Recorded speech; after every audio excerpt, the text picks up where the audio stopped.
Thank you to the press for coming here today, and a very special thank you, naturally, to the delegation of the government of Spain as well as to the delegation of the government of Ukraine for the success achieved by this visit of President Zelensky to Spain.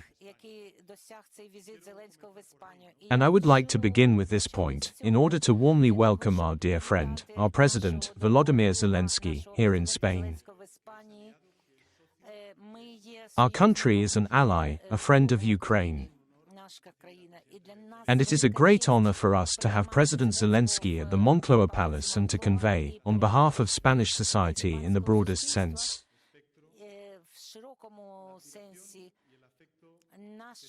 our affection and our solidarity towards the people of Ukraine, towards the Ukrainian government, and also personally towards President Zelensky. So first of all, I want to start by once again expressing the full and unwavering support of the government of Spain for the government of Ukraine and personally for President Volodymyr Zelensky. We have said this many, many times. Because the war in Ukraine, dear Volodymyr, while Spain may be geographically far from Ukraine, but from here we cannot fail to hear and see the bombardments that terrorize Ukrainian society. And after many years of war, but I want you to know, and I want all Ukrainian citizens to know, that the hearts of Spanish people are always with you. And that our hands too will not know rest until we achieve a stable and just peace. We also hope that Ukraine will become a member of our European Union family. We act in this way, first of all, out of solidarity, and secondly because it is logical and arises from our commitments, since we understand clearly that the war being waged in Ukraine against Putin's neo-imperialism is also a war that seeks to weaken the European project. And the European project, everything it represents and everything we have worked for in Spain over the 40 years since our country joined the European Union. In the meetings we have held, in which both President Zelensky and members of his government have taken part, they informed us about the situation.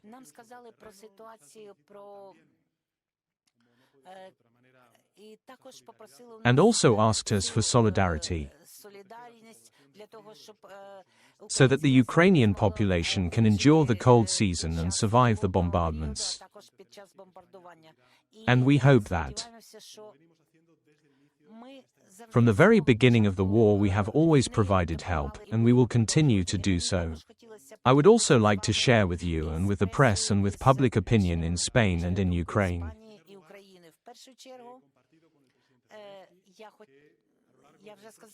that, first of all, I have already told President Zelensky that within 1 month Spain will adopt a new assistance package, a package of military aid for Ukraine, in the amount of 615 million euros. This package will primarily include to a value of 300 million euros weapons. In addition, within the framework of our agreement, there is a commitment of 1 billion euros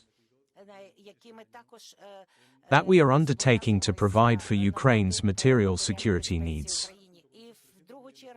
And secondly, 100 million euros will go to the NATO Pearl program,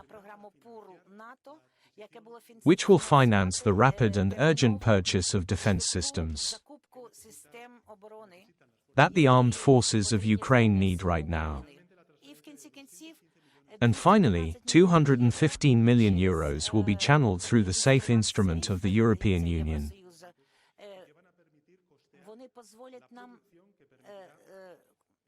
This will allow us to finance the production of anti-drone systems, radars and other systems.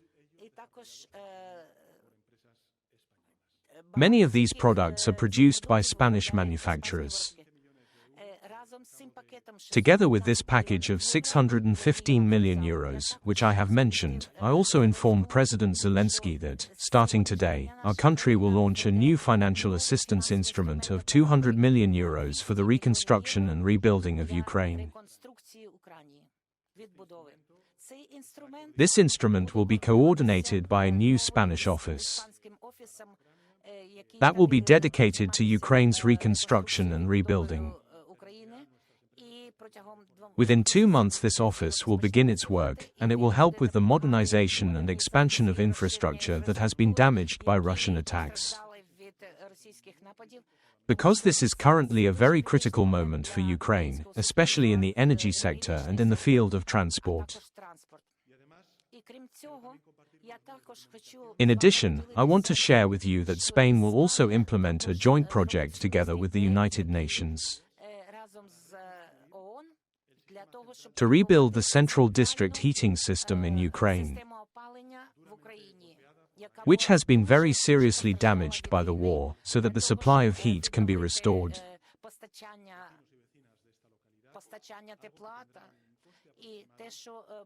This project will involve approximately €2 million. We are also stating that Spain will mobilize a total of €817 million.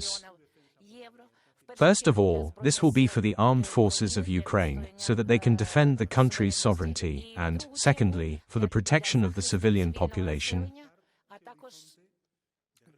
as well as for expanding the possibilities for the modernization of infrastructure that has been damaged by Putin's neo-imperialism. In this way we defend European sovereignty and express our solidarity on behalf of Spanish society. And before I finish, I wanted to quickly say to the delegation of Ukraine, as well as to President Zelensky, as well as to the Spanish society, before we gathered here, President Zelensky and I visited the Queen Sofia Museum, because I believe there is an image there that is very important for all of us. There is Picasso's Guernica, which is a universal symbol, a symbol of the barbarity of war.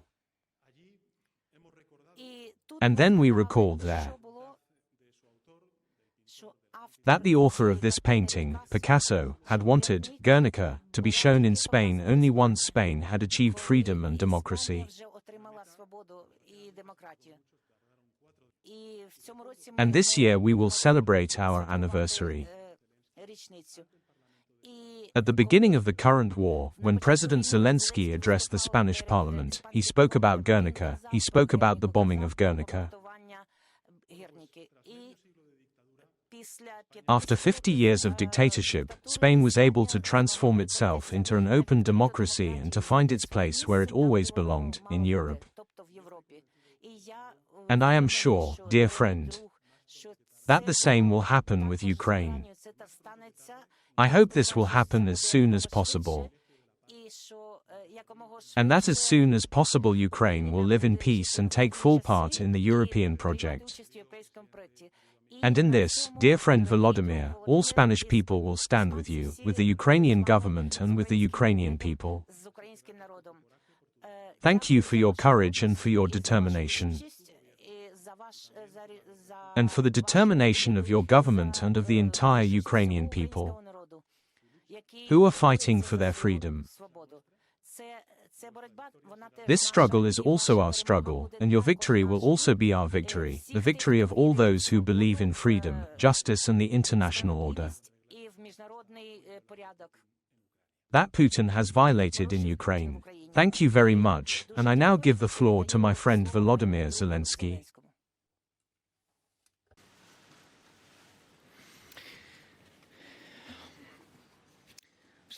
Dear Prime Minister, dear Pedro, esteemed guests, ladies and gentlemen, our teams, esteemed journalists, dear people of Spain, first of all, I would like to thank you for your support for Ukraine, and, most importantly, support for our people and for our independence from the very first day of the full-scale war. And this is a principled support. Spain is helping our defense. And I am especially grateful for the decision you took, Pedro, regarding those hawks, for the weapons that helped us defend ourselves against Russian assaults. These were very important decisions. Time passes and people begin to forget what it is like to live through winter when there are blackouts. And in such dark and extremely difficult moments you always remember the friends who gave you light simply because they themselves are such bright, generous people. You are among these friends, as is your country and the people of Spain. We are very grateful for this. Today we devoted a great deal of attention to our defense cooperation under the conditions of constant Russian strikes.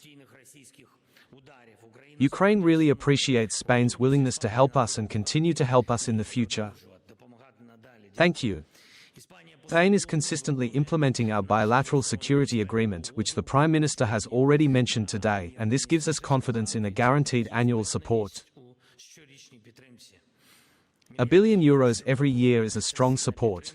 We are grateful for Spain's readiness to make the contribution of €100 million to the Pearl program we agreed on today. And this is a program that allows us to buy for our protection, namely to buy missiles for air defense. We discussed various challenges.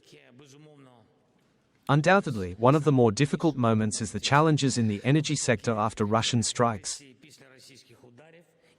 And Spain is ready to help us here as well. I thank you for this economic package of €8 million, in particular for energy needs. We also now have an agreement that Spain will allocate funds under the SAFE program, and this will be more than €200 million for our joint defense work. And this is very tangible and very important for the future. This is the right example for other European states. Today we also spoke with Spanish defense companies. I want to thank them. We had a very substantive conversation. Ukraine is beginning to prepare a project for the supply, in particular, of long-range target detection radars, and this can significantly strengthen us. We saw it today. This is a Spanish production. It is absolutely unique, and we will try to implement all this. We will try to test it in real wartime conditions. We are ready for joint production of high-precision weapons. I am grateful for the new package of defense assistance, which includes missiles for air defense systems. We face a great shortage in the winter, a very serious deficit. And here is a specific package, 40 missiles for IRIS-T air defense systems and, in total, a package worth €300 million. Pedro already said this, it will help us significantly. Thank you. Together with our partners we will ensure protection for our people, for our communities, and for the entire European way of life. Russian aggression is now geographically localized. It is localized in the east of Europe, and must be stopped precisely there. This is possible, but only on the basis of unity. We discussed with the Prime Minister the war and the diplomatic sphere. Spain maintains the necessary pressure on Russia to end the war. This concerns sanctions, our European work against the Russian shadow tanker fleet, and also our efforts regarding Russian assets, which must work fully in defense against Russian aggression. This is important for all of us and for Europe, so that Russians cannot spread war further across our continent, and also across neighboring regions, in the Middle East and in African countries. In international relations, we need peace. We need stability. This requires guaranteed security and guaranteed absence of war. I thank the Prime Minister again. I am very grateful to Spain for not being indifferent to our people who are here in Spain, whom you have sheltered, given refuge to, and continue to support. We thank you very much. Of course, there are steps that we still need to take. We will try to further intensify our diplomatic efforts. It is very important, while doing this, to feel constant support behind us, the support of partners, the support that unity gives, the strength of our shared understanding that the war must end. And it must end with dignity. This is very important for us. Thank you. Thank you again, dear Pedro. Thank you to all the Spanish people for being with us. Glory to Ukraine.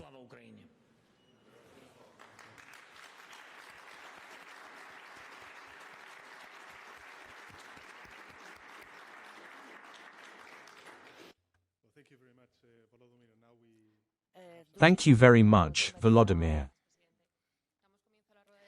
Now we are starting the press conference. We will start with Irina Kondratyuk from Ukrainian television.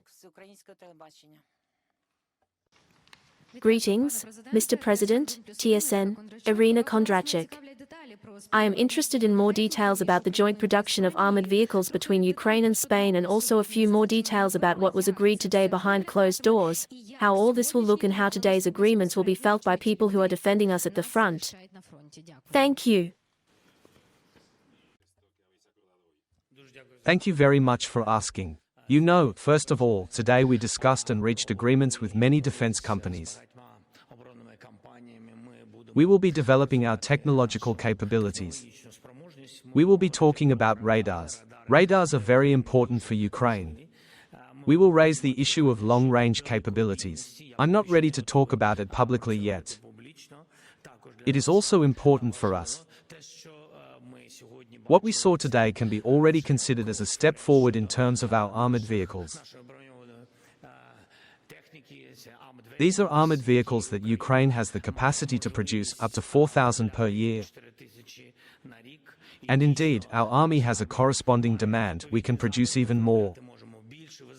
You know our approach. Wherever we can do more, we should enter into co-production, we should export, we should open new co-production projects so that we can earn money and then spend it on the weapons we lack and that are in short supply. These are drones. And today an appropriate agreement was signed. This is the beginning of what I consider to be a unique arrangement. Thank you. I will now ask a question on behalf of the Spanish press. First of all, I wanted to ask, what share of the weapons will be purchased in the United States?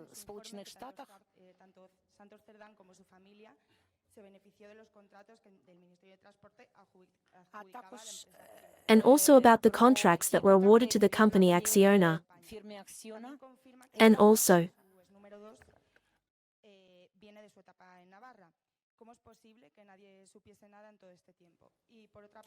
and, on the other hand, whether the government and the party continue to assume all their responsibilities? Thank you, Martha, for your questions.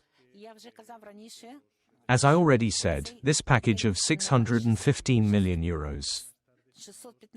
From this amount, 100 million euros will be allocated to the NATO Pearl program. This is for rapid assistance to Ukraine, as Ukraine itself requested.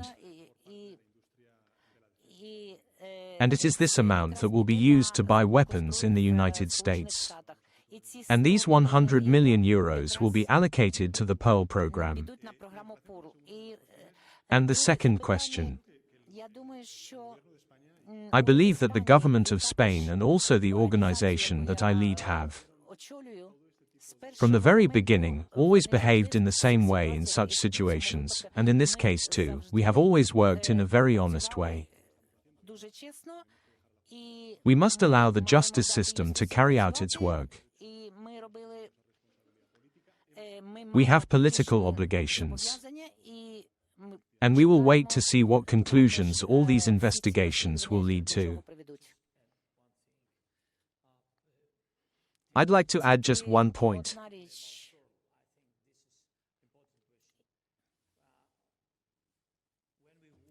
This is a very important question about the Pearl program. When we were working with the United States in winter as part of this package, we looked at the third package. Because there is a very large deficit, especially regarding the Patriot system.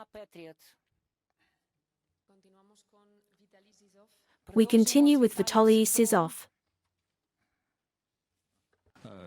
Thank you, Vitaly Sizov, Freedom Ukraine. I have a question for both speakers.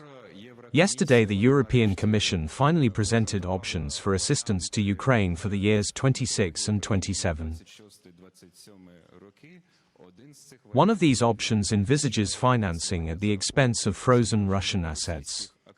I have a question for both speakers. Which option are they leaning towards?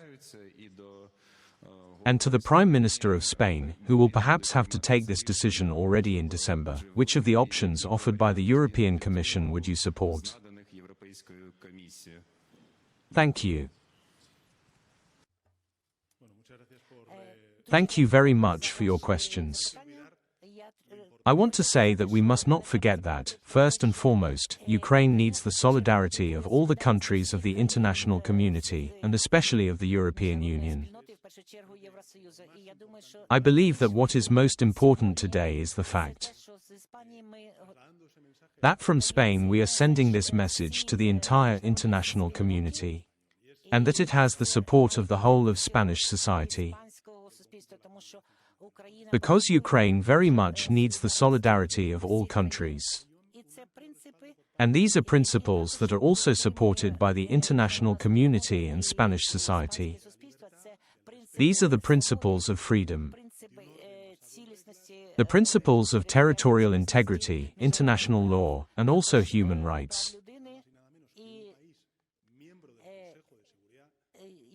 And if a country is a member of the Security Council,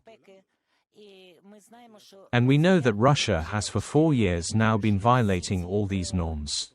And this is the framework within which we must take our decisions. What the European Commission has said belongs to our internal governmental discussion, which we are now conducting. But I can say that the government of Spain has always had the same position. That is, frozen Russian assets must be used for the reconstruction of Ukraine.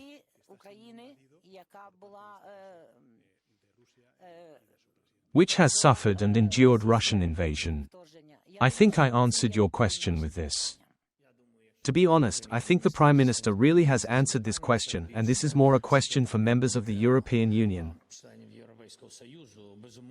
Of course, we are holding joint consultations at the level of the President of the European Commission and with me personally as well.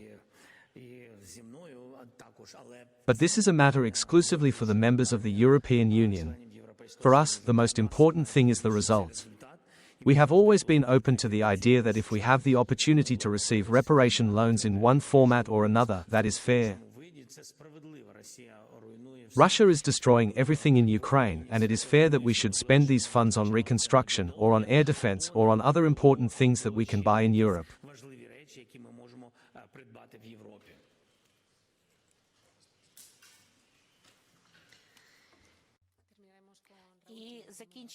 And we end with Raúl Pina from the newspaper El Mundo. I wanted to ask President Zelensky. He is traveling to Turkey tomorrow in order to begin a conversation about a possible dialogue between the United States and Russia. What expectations do you have regarding this? And I also wanted to ask President Sanchex.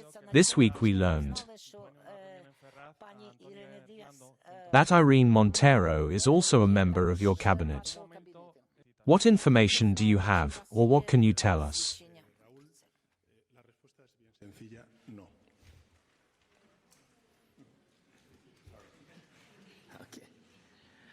Thank you for asking. Tomorrow I have a meeting with President Erdogan. First of all, we will talk to him about the maximum possibilities. How to do that, so that the country can receive a just peace. I think this will be a very substantive conversation.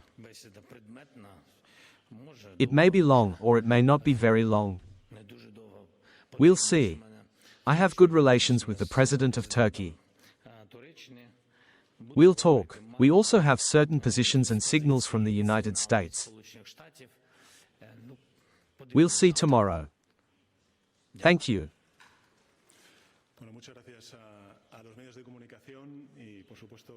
Thank you very much to the government of Spain as well as to the government of Ukraine. And thank you very much, Volodymyr, for your official visit.